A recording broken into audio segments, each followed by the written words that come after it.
Hello, I'm Victoria Gray, the founder and executive director of Give a Book. I started Give a Book in 2011 with a simple aim to give books and promote the pleasure of reading for children and adults in the hardest places. Hard places inevitably led us in 2013 to prisons. Hello, I'm Sarah Turvey and I'm director of prison reading groups. PRG started in 1999 as part of a university research project that I ran with my colleague, Professor Jenny Hartley, about the pleasures and benefits of reading groups across the UK. And I'm delighted to say that Jenny is here this evening, my fellow and co-founder. The work was published in 2001 as the Reading Groups book. In 2017, I left the university so that PRG could become part of Give a Book and I could continue to work with it. So what's our challenge? There are over 83,000 people in prison at present. All but about 65 of them will be released at some point. So we need to be doing something to help them prepare for this release. But it isn't working. More than a third of released prisoners reoffend, and most of them return to prison. The key drivers of rehabilitation are family and a sense of purpose. But most prisons are places of isolation and boredom, where there's little to do and little motivation to do it. Poor literacy, of course, makes this worse. If you can't read letters from home, or you can't order toothpaste from the canteen list, you're bound to feel isolated and at risk. But literacy, basic literacy, is only part of the problem.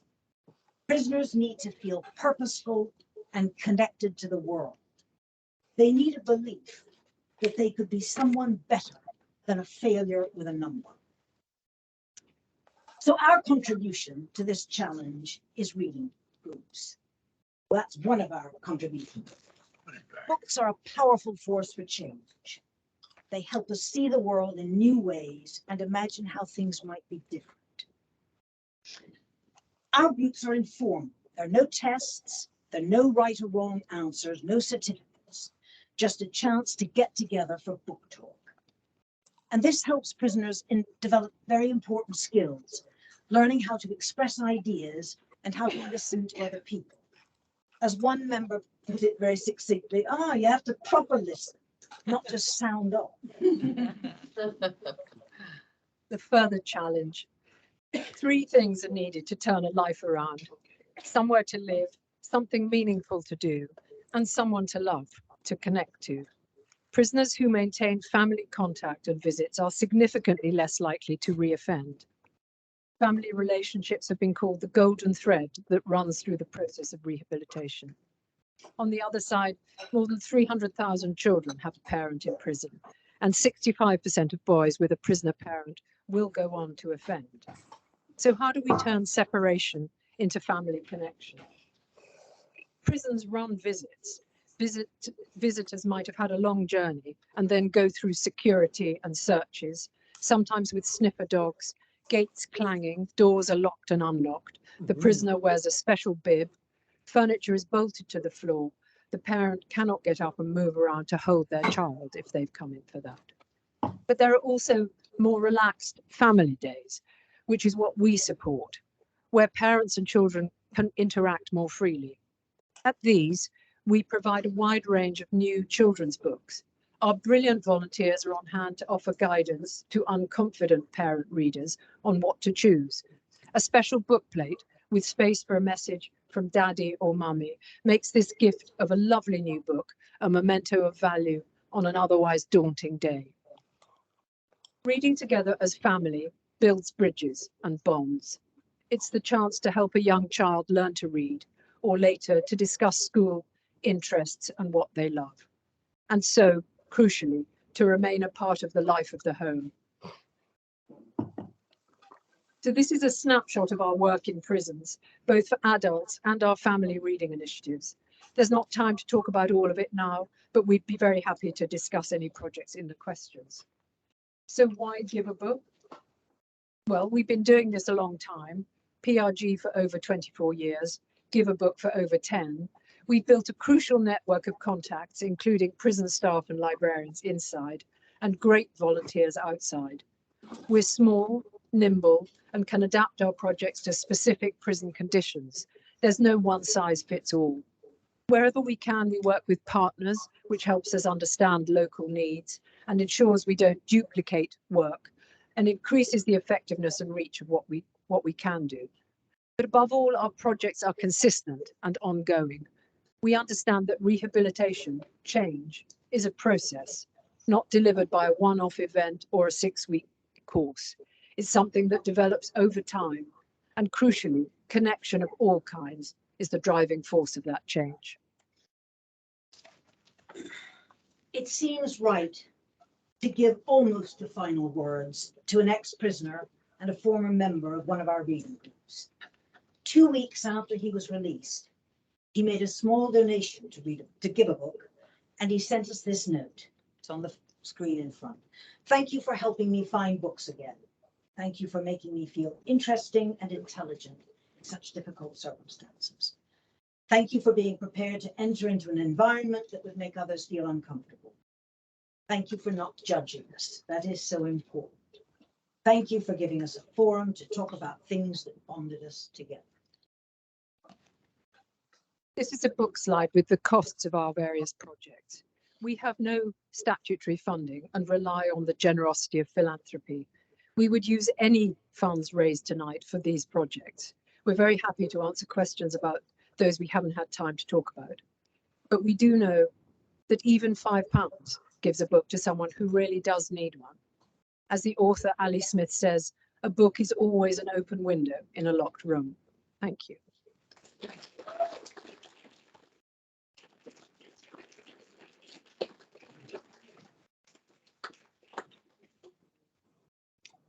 I forgot to mention that Sarah's outstanding work in this area was recognised in the recent honours list, and she's been given an OBE for.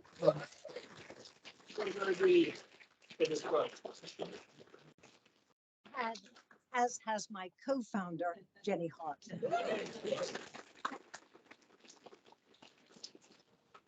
We're going to open the floor for questions now, and just while you're thinking of questions and hands up, I just want to ask that many of us are involved in book clubs at home. I'm sure loads of you here are, but how is a book club in prison different to what we might be experiencing? Well, I think in some ways they're remarkably similar. A group of people come together, not in a front room, not in a cafe, not in a pub, but in usually a dingy, dreary room, too small for the numbers.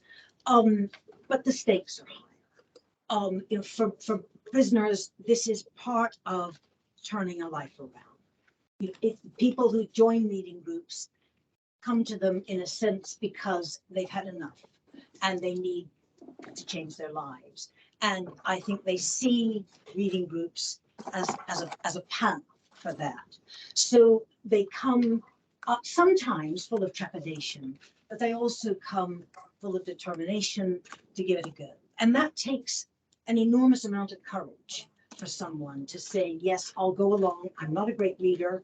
I don't know what's going to go on. This might be like school, where I failed miserably and became alienated and excluded. So to say, but I'll give it a go, is a huge step. Yes. Can you give an idea, in a prison where you're working, what sort of penetration you have among the prisoners? Clearly, obviously, you can't get them all involved. Do you get a lot of hostility? Do you get a reasonable proportion? Do you feel you're getting to the ones with the greatest need? So Oliver's asking a question around the penetration of the book clubs within the prisons, and is she getting to the prisoners that really need access to these clubs? Well, we sometimes do whole prison reading events where everybody gets a book. We sometimes do audio books where everybody gets to listen to a book.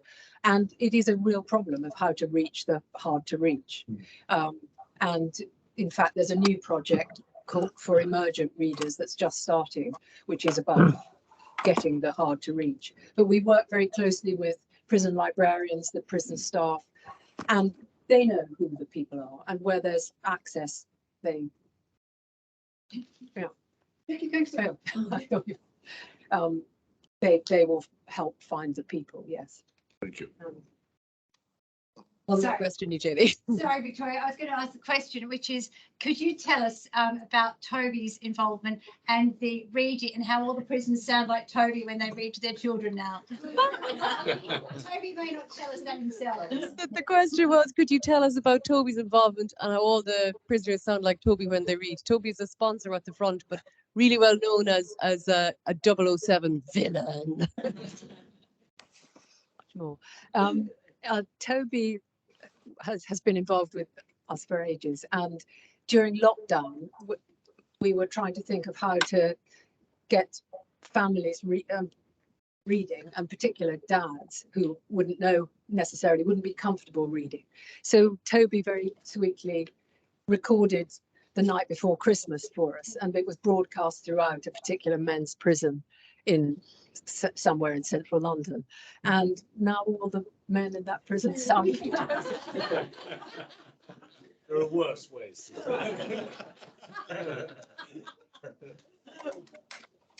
I think Diane. No, Di. Final question. Obviously, literacy is basic to this. You've put forward some level of low literacy. And can you say something about how illiteracy is being dealt with? Okay. So the question is around how is illiteracy being handled through the club? Indeed, I mean, most of our groups do require a basic level of literacy, but there's a surprising range within that, from those who, when they read very slowly, very stutteringly, sometimes can't remember what they started the sentence with, to those who are fluent readers of 2 or 3 books a week. And in fact, being part of a reading group together can have a dramatic effect on raising the literacy levels of the least experienced and confident. But we have recently got some funding to start a project precisely for those who are very unconfident or indeed non-readers. And we're proud that this is a partnership project, which is a rarity in prisons. Prisons tend to be siloed places that have no idea what else is going on. So we decided we would spearhead a partnership with us, with one of the prison education providers, and with, crucially, adult literacy specialists who know about this. Also, we got the libraries on board, and we got the Shannon Trust on board, which is an existing peer-to-peer reading scheme. And what we have done is to create groups where the emphasis is not necessarily on reading. Members come, they can read or they can listen, because reading is much more than decoding. Reading is about comprehension, it's about discussion, it's about issues being raised and explored together. But the effects of this are it's much less intimidating, much less alienating than a lot of basic education classes. And we've already seen some, I think, I would say this, wouldn't I, pretty remarkable results from it.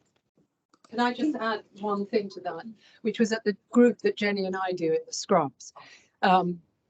A guy came up to us at the end of the group, beaming from ear to ear, and said, I loved that meeting.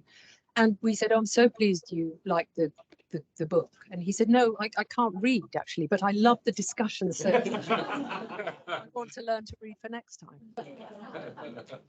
Nick Merriman asked just a yes or no question. Do you do groups that are outside of prisons? Just a really quick one because we are out of time. We do a group we do groups for ex-prisoners, returning citizens. Oh, sorry. Yes, we do for returning citizens. Yes. Very important. Thank you very much.